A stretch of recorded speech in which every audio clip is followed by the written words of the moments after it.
తెచ్చుకొనలేదు. జ్ఞప్తి అంటే ఏంటి తెలుసా? జ్ఞప్తి, జ్ఞాపకం తెచ్చుకోలేదు. నో రిమెంబరెన్స్, నో గ్రాటిట్యూడ్, కృతజ్ఞత.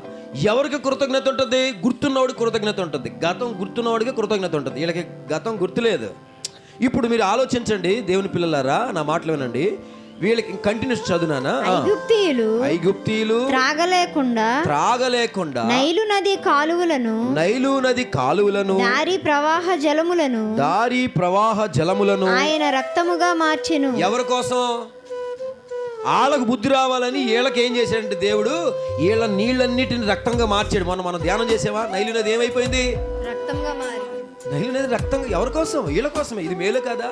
నీ కోసం రాజుల్ని గద్దెదించి, నీ కోసం సైన్యాన్ని ఓడించి, నీ కోసం నీళ్లు రక్తంగా మార్చి, పేలు పంపించి, మిడతలు పంపించి, కప్పలను పంపించి, ప్రథమ సంతానం, గుర్తుపెట్టుకోండి, పేలు కప్పలు పక్కన పెట్టేయండి, ఆ కడుపును పుట్టిన ప్రథమ సంతానాన్ని కూడా మరణదూత ద్వారా. ఎంత మేలండి తెలుసా? ఒక పక్కన ఐగుప్తులు ప్రథమ సంతానం చచ్చిపోతుంటే, ఎక్కడ మాత్రం ఒక్క ఇశ్రాయేలు కొడుకు కానీ కూతురు కానీ జ్యేష్ఠ కుమారుడు కుమార్తె చావలేదు. అది మేలు కదా?